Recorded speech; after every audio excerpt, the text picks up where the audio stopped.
The night settles over the working-class neighborhood, casting long shadows between the modest apartment buildings and small businesses. Marcus Johnson adjusts his tie as he walks down the familiar streets he's known for years. His briefcase weighs heavily after a long day at the public defender's office, where case files pile up faster than he can process them. The corner store's fluorescent lights flicker as he pushes the door open, the bell chiming above his head. Inside, Marcus nods to Mr. Chen, the store owner who's been there for 20 years. The cooler hums in the background as he reaches for a gallon of milk. Through the store's windows, he can see groups of young people gathering on the street corners, their voices rising in organized chants. Signs bob up and down above their heads, though from this distance, the words are illegible. The tension in the neighborhood has been building for weeks. Everyone feels it, in the way mothers clutch their children's hands tighter when police cars cruise by, in the way conversations drop to whispers when uniforms appear. Tonight's protest seems peaceful enough, but Marcus knows how quickly things can change. A police cruiser rolls past the store, its lights off but moving slowly, deliberately. Officers John Martinez and Mike Sullivan scan the streets from inside their vehicle, their radio crackling with static and codes. They've been on edge since receiving reports of increased gang activity in the area. The dispatcher's voice cuts through their car. Be advised, suspect matching the description from the armed robbery last week spotted in your vicinity. Black male, professional attire, approximately 6 feet tall. The description is vague enough to match hundreds of people, specific enough to be dangerous. Martinez grips the steering wheel tighter, while Sullivan readies himself, hand hovering near his weapon. They've been partners for 3 years, long enough to develop the kind of unspoken communication that can be either an asset or a liability. Across the street, a teenager named Darnell fidgets with his phone, trying to capture the protest on video for his social media. He's live streaming when something else catches his attention. The sudden screech of tires, the flash of police lights, shouts that cut through the evening air. Marcus steps out of the store, plastic bag in one hand, briefcase in the other. The milk he bought swings heavily in its bag as he turns toward home. He doesn't notice the police cruiser at first, doesn't see the officers approaching from behind. His mind is already at home, thinking about the case files he needs to review before morning. The first shout of "Freeze!" splits the air like a thunderclap. Marcus stops, confusion crossing his face as he slowly turns. The plastic bag slips from his fingers, the milk carton bursting on impact with the sidewalk. White liquid spreads across the concrete like a growing stain. Darnell's phone captures everything: the rapid approach of the officers, their drawn weapons, the look of shock on Marcus's face. The live stream continues to roll as voices rise, as commands are barked, as a respected community member is forced to his knees. The footage is shaky but clear enough to show what happens next, clear enough to capture a moment that will soon ignite a city.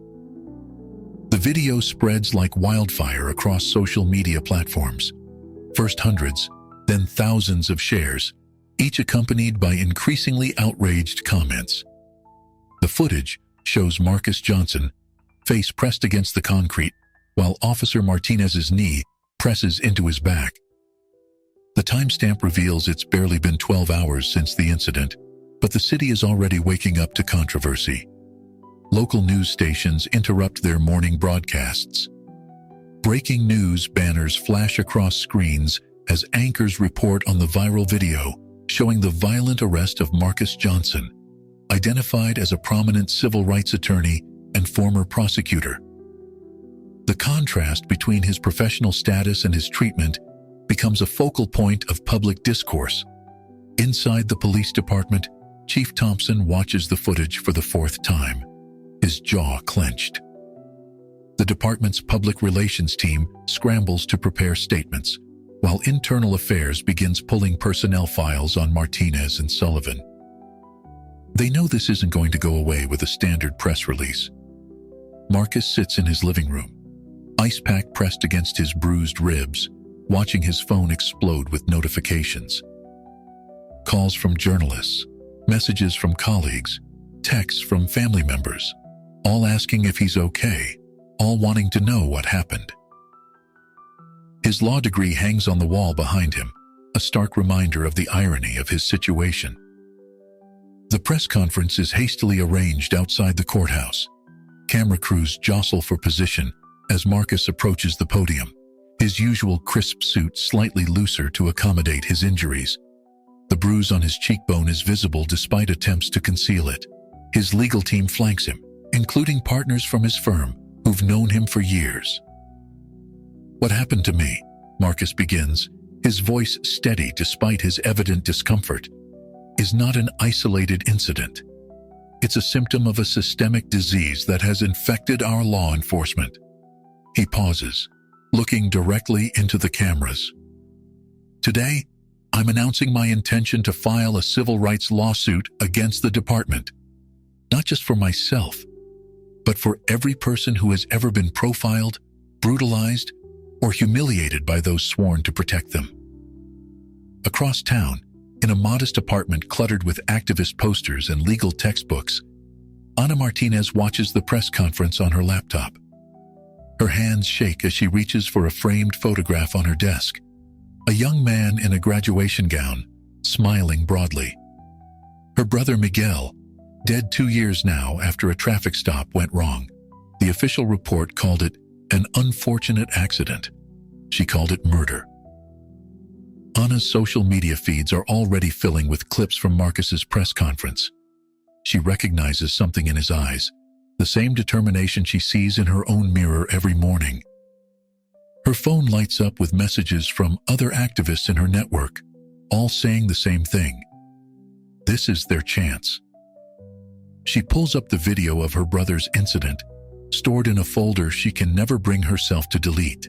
Then she opens the new footage of Marcus Johnson. The parallels are undeniable. The same aggressive approach, the same disregard for dignity, the same patterns of behavior that cost her brother his life. With renewed purpose, Ana begins typing out a message to her activist network. She's been looking for a way to make Miguel's death matter, to force change in a system that seems designed to resist it. Marcus Johnson's case could be the catalyst they've been waiting for. His legal expertise combined with her grassroots organizing could create something powerful. The message she sends is simple. We need to act, now. Within minutes, responses flood in. The community that formed around Miguel's death is ready to mobilize again. This time, they have a lawyer on their side who understands both sides of the system and who has felt its brutality firsthand. The coffee shop sits in a quiet corner of the neighborhood, deliberately chosen for its distance from both the courthouse and police precincts.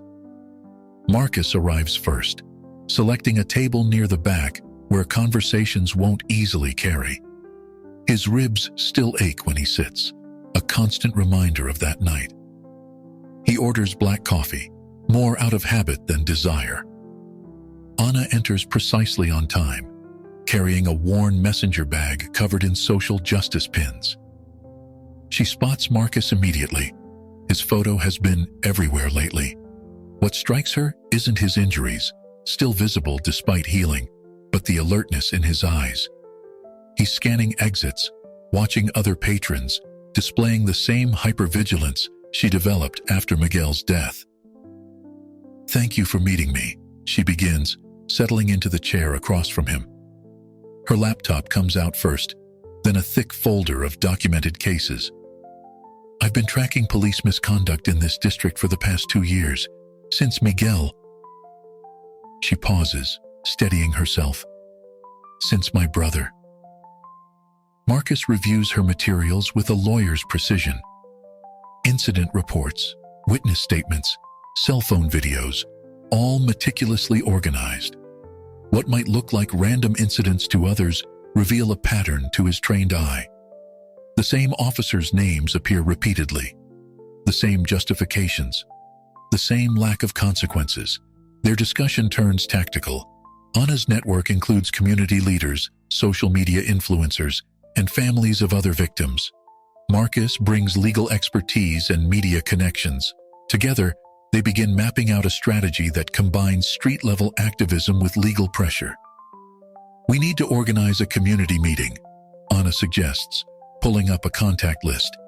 "People are angry, but anger without direction just burns itself out. We need to channel it into something constructive." Marcus nods, adding names from his own contacts: clergy members, business owners, former clients who face similar situations. The first meeting is scheduled for the following week at a local church. As they plan, their coffee grows cold, forgotten in the intensity of their discussion. Neither mentions the subtle energy between them, the way their hands occasionally brush as they exchange documents, the shared glances that linger a moment too long. The church fills beyond capacity on the night of the meeting. People stand along the walls, crowd the doorways. Marcus recognizes faces from his legal practice, while Anna greets familiar activists. The air is thick with anticipation and barely contained anger. One by one, people step forward to share their stories. A mother describes her teenage son being slammed against a car hood. A store owner talks about weekly random inspections that only seem to target certain businesses. Each story adds another piece to the pattern they're exposing. The mood shifts when a group of off-duty officers enters the back of the church. They don't speak, but their presence sends a ripple of tension through the crowd. Some people stop talking mid-sentence. Others shift uncomfortably in their seats. The intimidation tactic is clear. Marcus rises slowly, deliberately. The room falls silent as he makes his way to the podium. His voice, when he speaks, carries the weight of both his legal training and his recent experience. "I see you," he addresses the officers directly. "I see what you're trying to do, but we are not afraid anymore. Each person in this room represents hundreds more who couldn't be here. We are not going away." Anna watches from the side, seeing the impact of his words ripple through the crowd. The fear begins to transform into determination. She steps forward to stand beside him, a symbolic gesture that doesn't go unnoticed. The officers leave shortly after, but the message has been sent. Both their attempt at intimidation and the community's refusal to be silenced. The meeting continues late into the night, evolving from sharing grievances to planning action. Committees form, responsibilities are assigned, and a movement begins to take shape. When Marcus and Anna finally leave the church, the street is dark, but their path forward is clearer than ever. The courthouse steps are crowded with media crews as Marcus presents his opening arguments. Inside, the wood-paneled courtroom feels smaller than usual, packed with spectators and reporters. Anna sits in the front row, her presence a steady reminder of why this case matters beyond his personal experience. Marcus stands before the jury, his presentation methodical and devastating. He's arranged his witnesses carefully. First, the teenage live streamer whose video captured the incident. Darnell's testimony is powerful in its simplicity, describing how what started as routine protest coverage turned into documenting police brutality.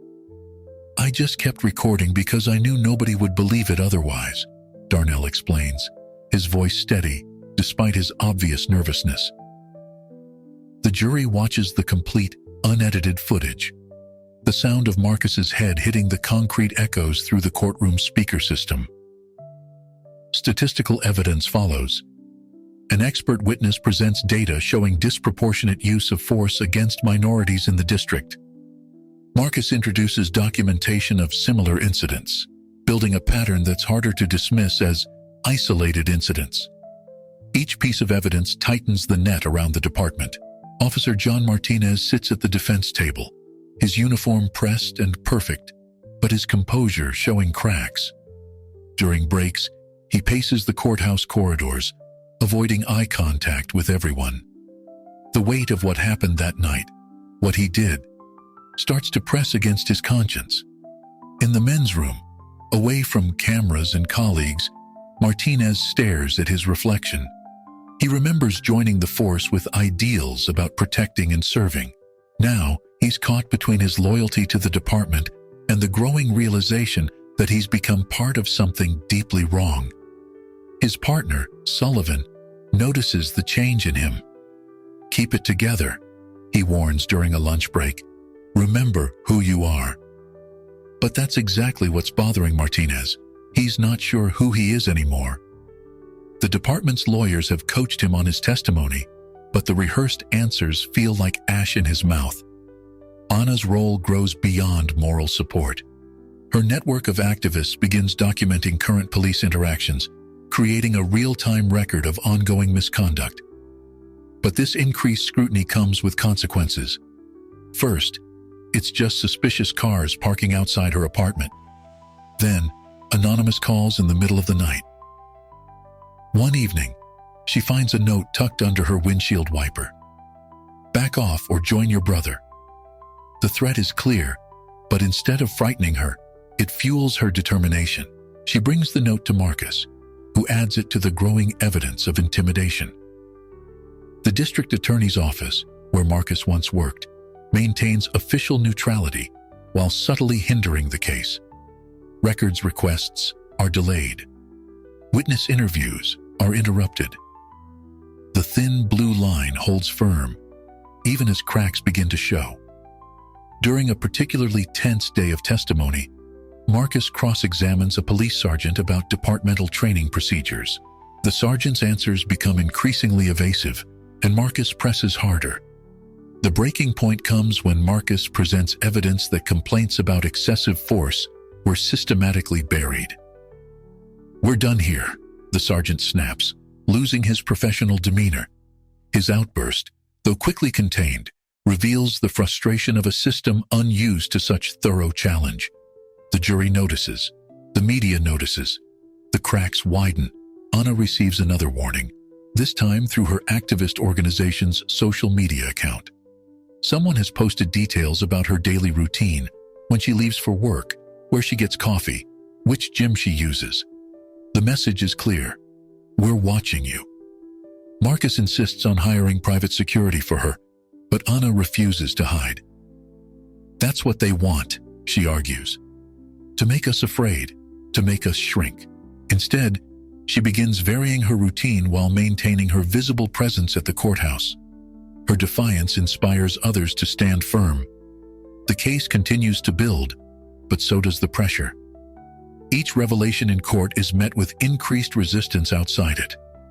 The thin line between legal proceedings and street-level intimidation begins to blur, and both Marcus and Anna know they're approaching a point of no return. The trial enters its third week with mounting setbacks. The defense team launches a character assassination campaign, digging into Marcus's past cases. They question his motives, suggesting he's using the incident for publicity. Each accusation is professionally delivered, but carries a personal sting. During cross-examination, the defense attorney presents a series of complaints from Marcus's time as a prosecutor. "Isn't it true," she asks, her voice carrying calculated skepticism, "that you've had a history of antagonistic relationships with law enforcement?"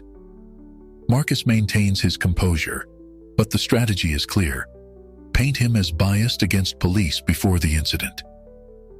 Anna watches from her usual spot, documenting every attempt to discredit their witnesses. A former client of Marcus's, who testified about a similar encounter with officers Martinez and Sullivan, suddenly recants his statement. Later, they learn his brother mysteriously had pending charges dropped. The pressure takes its toll on the gallery. Attendance begins to thin as supporters receive their own warnings, parking tickets, minor traffic stops, unexpected health inspections at their businesses. The message spreads without a word being spoken. Supporting this case has consequences. Then something unexpected happens. A new video surfaces on social media, captured 6 months before Marcus's incident. The footage shows officers Martinez and Sullivan during another violent arrest. The similarities are striking. The same aggressive approach, the same disregard for procedure, the same excessive force. The video comes from a neighborhood surveillance camera that supposedly malfunctioned that night. Its emergence sends shockwaves through the department. Internal Affairs launches a separate investigation, adding another layer of scrutiny to the case. Anna seizes the momentum. She organizes a rally outside the courthouse, but this time it's different.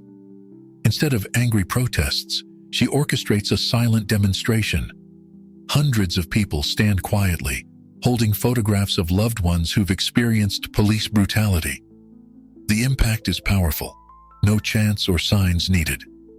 During her speech at the rally, Anna finally shares her full story publicly. Her voice trembles, but remains clear as she describes the night she lost Miguel. "My brother was driving home from his graduation ceremony," she begins.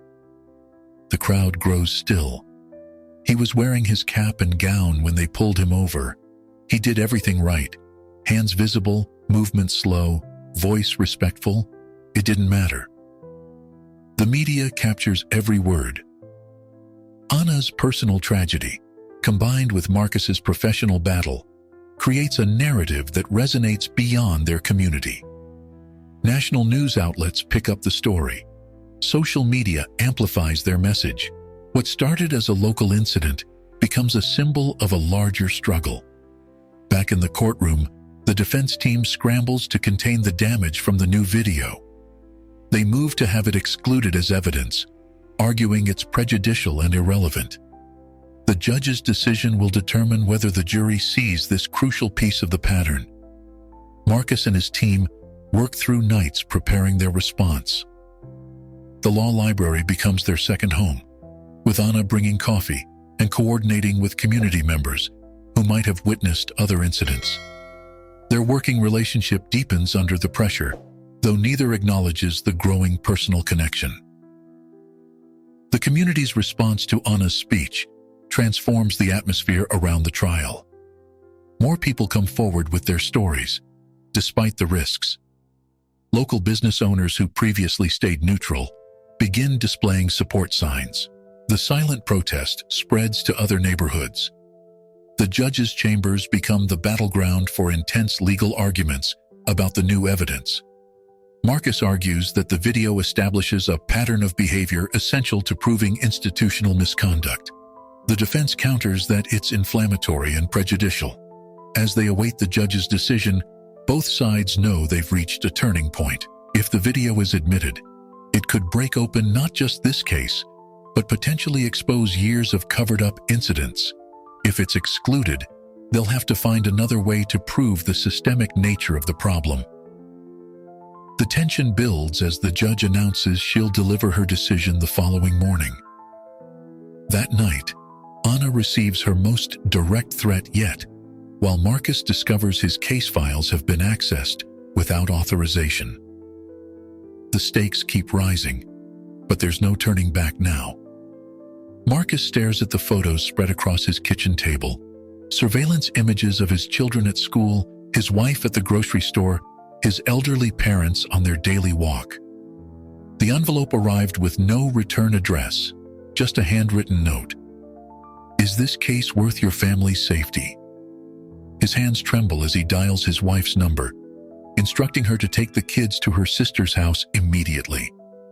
The threat to his family creates an impossible choice. Every legal instinct tells him to press forward with the case, but every parental impulse screams to protect his children. He paces his living room until dawn, the weight of responsibility crushing against his chest harder than any police officer's knee. Anna arrives at his office early the next morning, carrying information that adds another layer of complexity. A young officer from within the department, Sarah Chen, has reached out through secure channels. She claims to have documentation of systematic cover-ups, including detailed records of complaints that were buried and witnesses who were intimidated. "She's terrified," Anna explains, her voice low despite being in Marcus's private office. "She's been collecting evidence for years, but she needs guarantees of protection, not just legal protection, physical security for herself and her family." The implications are clear. Whatever Officer Chen has is significant enough to put her life at risk. Marcus struggles with the decision. Adding a whistleblower to the mix could break the case wide open. but it would also put another family in danger. He thinks of his own children, now hiding at their aunt's house, and the weight of responsibility becomes almost unbearable. The courthouse atmosphere grows more hostile each day. Security checks take longer for Marcus's team. Documents go missing from secured files. Even the court reporter seems to have trouble accurately transcribing testimony favorable to their case. The system itself appears to be closing ranks. During a private meeting in a secure location, Officer Chen shares a sample of her evidence through her attorney. The documents reveal a pattern of internal communications directing officers to handle problematic witnesses and manage potentially damaging situations. The language is careful, always maintaining plausible deniability, but the intent is clear. Meanwhile, Anna discovers that her apartment has been broken into. Nothing is stolen, but her files are clearly disturbed, and her laptop's security has been compromised. The message is clear. They're being watched, and their opponents have resources far beyond what they imagined. Marcus arranges for private security, despite budget constraints. He moves his family to an undisclosed location and starts varying his own routine. Every car that follows too long, every stranger who makes eye contact, becomes a potential threat. The paranoia is exhausting, but necessary. In the courtroom, the pressure intensifies. The defense team becomes more aggressive, objecting to every piece of evidence, challenging every witness. Their tactics seem designed to drag out the proceedings, wearing down both the witnesses and the jury. Officer Chen's potential testimony becomes a critical pivot point. If she takes the stand, her evidence could expose not just individual misconduct, but an entire system of institutional corruption. However, the risks are enormous. Similar whistleblowers in other departments have faced retaliation ranging from career destruction to suspicious accidents. Marcus and Anna work late into the night, strategizing how to protect their witness while maximizing the impact of her testimony. The bond between them strengthens under the pressure, but they maintain professional distance, both aware that any hint of personal involvement could be used to discredit their case. The decision weighs heavily on Marcus as he reviews Chen's evidence again. Each document could help prove their case, but each piece of evidence also represents another risk to another family. The moral mathematics becomes increasingly complex. How many lives is justice worth? Anna receives word that some of their key community supporters are being pressured to withdraw. Small business owners report sudden health code violations. Community leaders find their past indiscretions mysteriously leaked to local media. The invisible hand of intimidation reaches everywhere. As the crucial phase of the trial approaches, Marcus must make a final decision about Chen's testimony. The evidence she offers could be decisive, but the cost of using it might be more than anyone is prepared to pay. The line between justice and safety has never been thinner. The courtroom falls silent as Marcus presents the first piece of Officer Chen's evidence. Without revealing her identity, he introduces internal emails that document a pattern of selective enforcement and targeted harassment. The defense team's objections become increasingly desperate as each new document builds upon the last. Detective Rodriguez, head of internal affairs, takes the stand. His testimony was meant to defend departmental procedures, but Marcus's cross-examination turns explosive.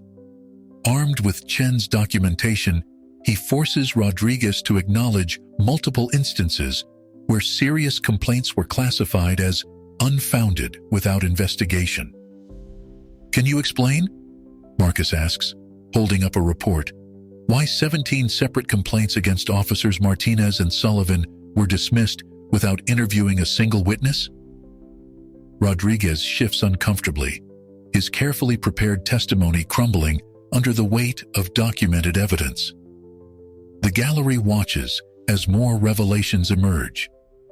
A former police dispatcher testifies about coded language used to identify priority targets, mostly minority individuals in specific neighborhoods. The pattern becomes impossible to ignore. Systematic profiling disguised as proactive policing. Outside the courthouse, Anna coordinates with community leaders as more people come forward. Their stories share common elements: traffic stops without cause, searches without warrants, threats without consequences. Each testimony strengthens their case, but also increases the danger to those speaking out. Marcus's family remains in hiding, moving between safe houses organized by supporters. His children attend school remotely, while his wife takes a leave of absence from work. The strain shows in his voice during their nightly video calls, but he forces a smile for his kids. Officer John Martinez begins to crack under the pressure. During a lunch break, he approaches Marcus's team through his personal attorney, indicating he might be willing to testify about departmental practices. The possibility of a police officer turning state's evidence sends shockwaves through the department. The ex-officer who earlier agreed to testify finally takes the stand. Under oath, he describes an unwritten system of rewards and punishments within the department. Officers who maintained the right attitude about certain neighborhoods received preferential assignments and overtime. Those who questioned practices found themselves isolated and endangered. Anna receives word that her brother's case file has been accidentally destroyed during routine record maintenance. The timing is too convenient to be coincidence. Her anger fuels a new determination as she works with Marcus to document the pattern of evidence disappearing just as it becomes relevant.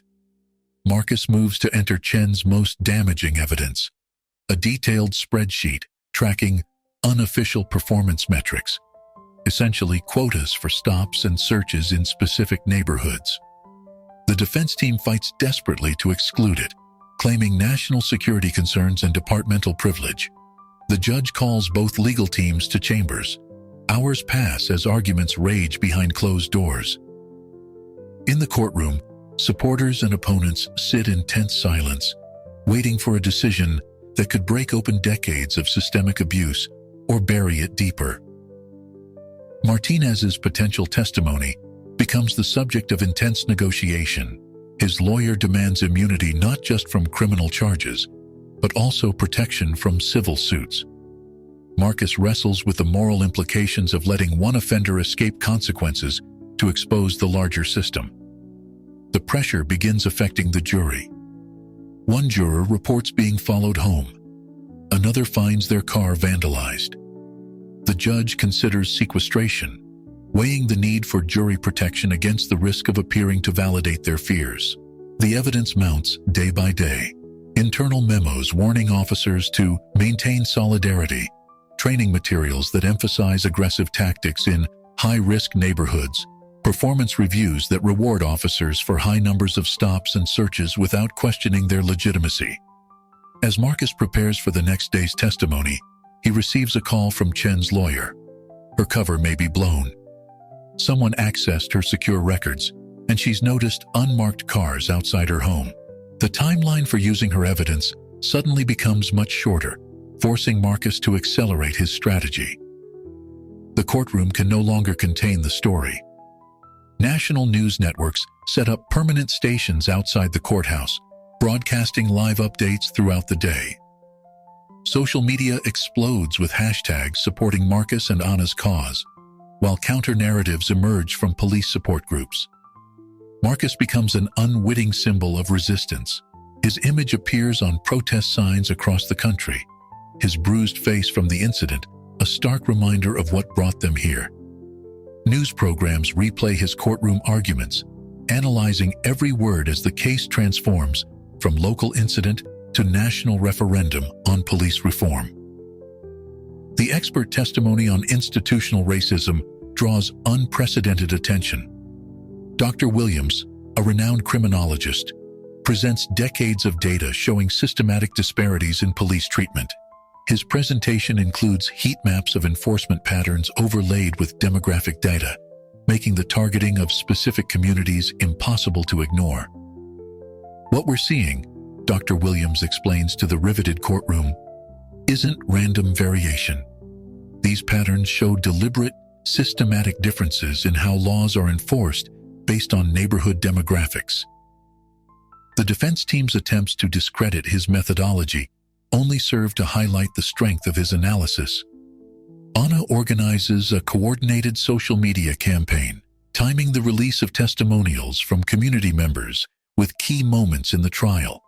Each story reinforces the pattern being exposed in court, creating a powerful narrative that resonates beyond their city.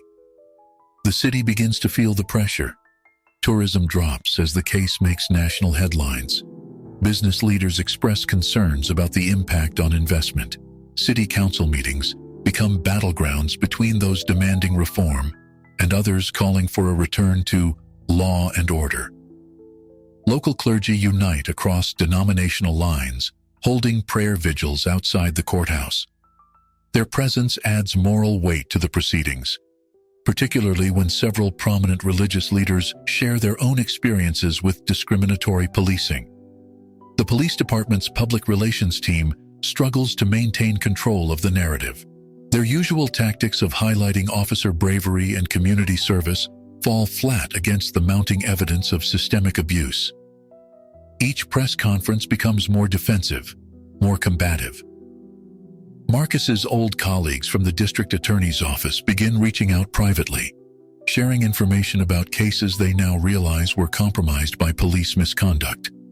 The wall of silence starts crumbling as more insiders question their role in maintaining a broken system. The media coverage intensifies when a national civil rights organization releases a report comparing similar cases across the country.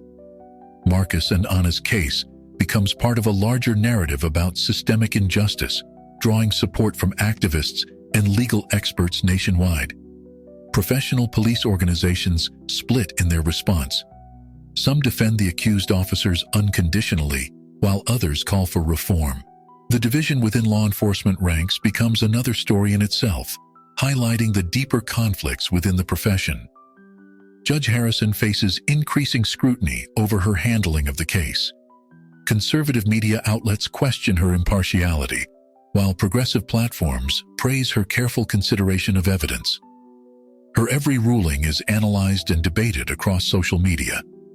The expert testimony continues with a former police commissioner from another state.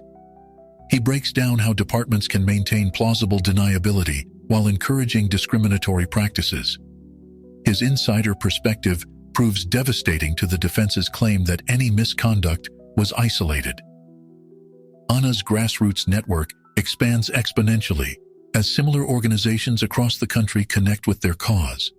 They coordinate nationwide protests, all maintaining the dignified, silent approach that proved so powerful earlier. The image of thousands standing in silent witness becomes iconic. The pressure begins affecting city politics. Several council members who initially defended the police department start calling for independent investigations. The mayor, facing re-election, carefully distances herself from the department's leadership while promising reform. The day the jury begins deliberations, the courthouse overflows with tension. Television crews jostle for position on the steps, while supporters and protesters face each other across police barricades. The morning air feels electric with anticipation. Inside, Marcus makes his closing argument with measured precision.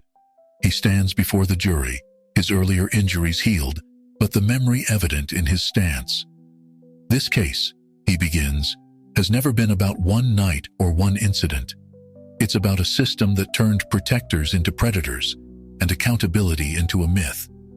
For 2 hours, he methodically reconstructs their case. The pattern of abuse, the documented cover-ups, the retaliation against whistleblowers, each piece fitting into a larger puzzle of institutional corruption.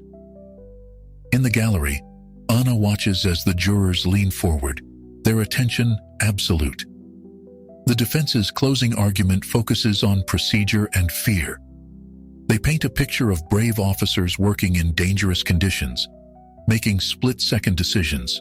Their attempt to humanize Martinez and Sullivan falls flat against the mountain of evidence, showing years of systematic abuse. As the jury files out to begin deliberations, Marcus and Anna find a quiet corner of the courthouse to talk. The weight of the past months shows in their faces. "Whatever happens," Anna says, touching his arm briefly, "we've exposed the truth. They can't bury it anymore." The wait begins. Hours stretch into days. The jury sends out requests for transcript reviews, focusing particularly on Officer Chen's documents and the statistical evidence. Each note from the jury room sparks new speculation about their direction. Outside, the city holds its breath. Schools prepare for potential unrest. Businesses in downtown board up windows as a precaution. Police presence increases, though department leadership keeps controversial officers off street duty to avoid inflaming tensions. Anna receives word that more officers are coming forward, inspired by Chen's courage. They're too late for this trial, but their evidence could support broader reforms. The movement they started has taken on a life of its own, regardless of the verdict. Marcus spends the waiting period with his family, finally able to bring them home under heavy security. His children's questions about why people want to hurt them cut deeper than any physical injury. He struggles to explain justice to those too young to understand injustice. On the third day of deliberations, a rumor spreads that the jury is deadlocked. Judge Harrison calls the attorneys to chambers, but nothing official emerges. The speculation only intensifies the atmosphere of anticipation. During a lunch break, Marcus and Anna discuss contingency plans. Win or lose, they know their fight doesn't end with this verdict. They've built something larger than one case, a coalition for change that spans neighborhoods and generations. The jury's question about specific evidence relating to departmental training protocols sends both legal teams scrambling. Marcus recognizes it as focusing on one of their strongest points, the systematic nature of the discrimination they exposed. As the fourth day dawns, word comes: the jury has reached a decision. The courthouse fills beyond capacity. Those who can't fit inside gather around portable screens set up on the steps. The city seems to pause, waiting. Marcus and Anna take their places in the courtroom. Behind them, rows of supporters include faces that have become familiar over months of testimony. Officer Chen, still anonymous to most, sits near the back, her presence known only to a few. The jury files in, their faces unreadable. The foreman hands the verdict to the clerk, who passes it to Judge Harrison. The rustle of paper seems impossibly loud in the silent courtroom. The judge reviews the document, her expression professional and neutral. The verdict resonates through the courtroom like a thunderclap. We, the jury, find in favor of the plaintiff. The monetary damages awarded are substantial, but it's the accompanying findings that make history. The jury explicitly acknowledges the pattern of institutional discrimination, setting a precedent for future cases. Marcus stands perfectly still as the verdict is read, years of legal training barely containing his emotion. Behind him, Anna grips the gallery railing, tears streaming silently down her face. The victory feels both enormous and insufficient. No amount of money can fully address the years of systematic abuse. But the true bombshell drops hours after the verdict. Officer John Martinez, perhaps sensing the shifting winds, decides to cooperate fully with federal investigators. His testimony reveals a corruption scheme far more extensive than anyone imagined. Senior officers had been accepting payments to target specific neighborhoods, using asset forfeiture to enrich themselves while destroying communities. The revelation sends shockwaves through the department. Internal Affairs launches a comprehensive investigation, and the FBI establishes a task force. Officers who once seemed untouchable face federal indictment. The thin blue line, finally, begins to crack. The mayor announces sweeping reforms: an independent oversight committee, mandatory body cameras, comprehensive bias training, and a complete restructuring of internal affairs. More significantly, she appoints Anna to the police commission, acknowledging the need for community representation in law enforcement oversight. Marcus returns to his law practice, but with a new focus. He establishes a civil rights division, taking on similar cases across the state. The precedent set by his case makes it easier for others to challenge systematic discrimination. His firm becomes a beacon for those seeking justice. Officer Sarah Chen finally steps out of the shadows, her whistleblower status now protected by federal law. Her detailed records become the foundation for policy changes adopted by departments nationwide. She becomes an advocate for police reform, speaking at academies about the importance of ethical policing. The community begins to heal, but not forget. The corner store where Marcus was arrested becomes a meeting place for community organizers. Mr. Chen, the owner, puts up a plaque commemorating the incident that sparked change. Local artists paint murals celebrating the victory of justice over silence. Ana's brother Miguel receives posthumous justice when his case is reopened based on newly revealed evidence. The officers involved in his death face charges, and the department formally acknowledges its wrongdoing. Ana establishes a foundation in his name, providing legal support to victims of police misconduct. Marcus and Ana's relationship evolves beyond their professional collaboration. Their shared experience creates a bond that deepens into something more personal. They continue to work together, their complementary approaches, his legal expertise and her community organizing, creating a powerful force for change. The city becomes a model for police reform. Crime rates actually drop as community trust in law enforcement grows. Other cities send representatives to study their new policies and procedures. The changes they fought so hard for begin to spread. 1 year after the verdict, Marcus stands again on the courthouse steps, this time announcing a class action lawsuit against departments across the state. Ana stands beside him, now his partner, in both law and life. Behind them, a diverse coalition of supporters represents the movement they built together. The final scene finds them back in the coffee shop where they first planned their strategy. The place looks the same, but everything else has changed. As they discuss their next case, they notice young activists at another table, planning their own campaign for justice. The cycle continues, but now with hope as its foundation. Officer Martinez serves time for his role in the corruption scheme, but also becomes an advocate for police reform after his release. His testimony in subsequent cases helps dismantle similar systems in other cities. His journey from perpetrator to reformer becomes its own powerful story of redemption. In the end, justice in play becomes more than a case study in legal victory. It becomes a blueprint for community action, a testament to the power of persistence, and proof that systemic change is possible when courage meets opportunity. The game of justice, they discover, isn't won in a single verdict. It's won in the countless small victories that follow, in the lives changed, and the communities transformed.